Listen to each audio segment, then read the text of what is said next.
আমাদের অনেক দিনের ইচ্ছা ছিল চীনা হাঁস প্রতিপালন করার। এর মধ্যে আজকে আমি বাজারে গিয়ে দেখি ২টি চীনা হাঁস উঠেছে। সাথে সাথে এগুলিকে আমি কিনে নিয়ে আসি এবং বাড়িতে এনে শান্তির মার হাতে তুলে দেই। শান্তির মাও কিন্তু সেই হাঁসগুলিকে দেখে দারুণভাবে পছন্দ করেছে।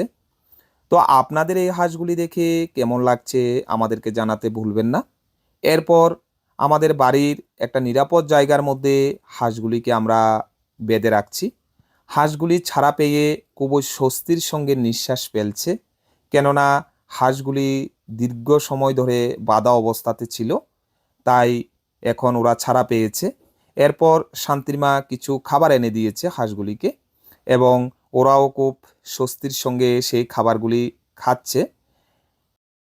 আমরা এগুলিকে পর্যবেক্ষণ করছিলাম।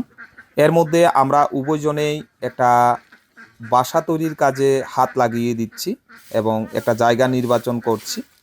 তবে আজকে আমরা এই বাসাটা তৈরি করব বাড়িতে ব্যবহারের অনুপযোগী মশারির মাধ্যমে।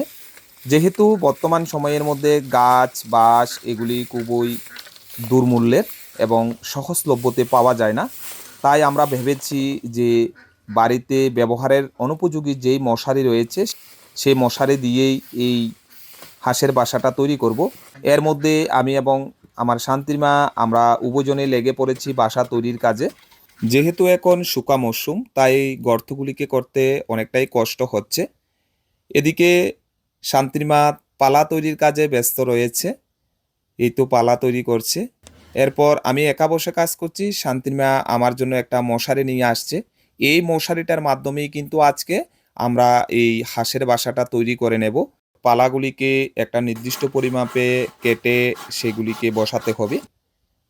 মোটামুটি ৩টে পালা রেডি করে নিয়েছি।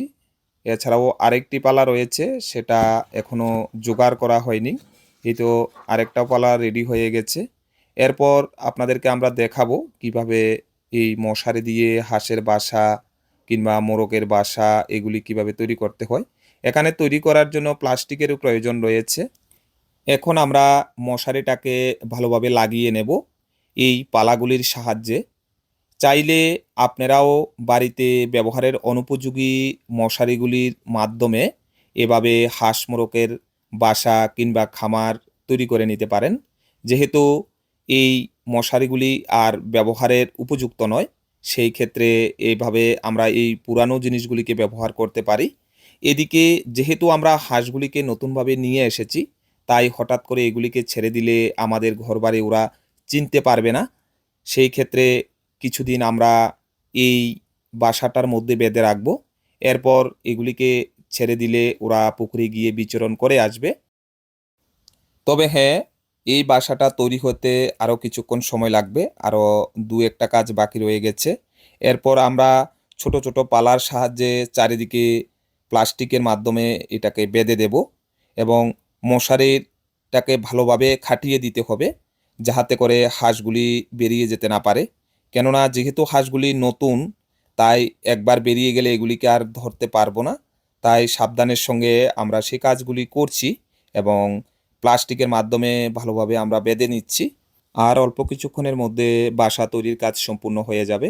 এরপর আমরা হাঁসগুলিকে নিয়ে এই বাসাটার মধ্যে ছেড়ে দেব এবং কিছুদিন এগুলিকে আমরা বেঁধে রাখব। তো সেটা আপনারা ভালোভাবেই দেখতে পাচ্ছেন। আর এই বাসাটা দেখে আপনাদের কার কার পছন্দ হয়েছে সেটা আমাদেরকে জানাতে ভুলবেন না।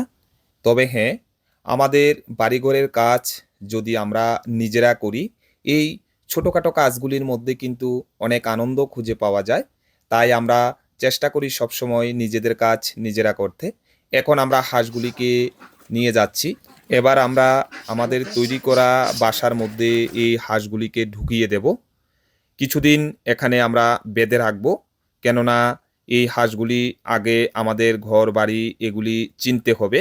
না হলে হঠাৎ করে ছেড়ে দিলে ওরা আমাদেরকে চিনতে পারবে না। তাই আমরা এখানে বাসাটা তৈরি করেছি এবং এই বাসার মধ্যে এগুলিকে আমরা ঢুকিয়ে দিয়েছি এবং আমরা পর্যবেক্ষণ করছি যে হাঁসগুলির কোনো অসুবিধা হচ্ছে কিনা। তো যেহেতু হঠাৎ করে নতুন একটা জায়গাতে নিয়ে এসেছি, তাই হাঁসগুলি কিছুটা ভয় পাচ্ছে। ঠিক আছে বন্ধুরা, এতক্ষণ সবাইকে সাথে থাকার জন্য অনেক অনেক ধন্যবাদ। দেখা হবে পরবর্তী কোনো ভিডিওতে।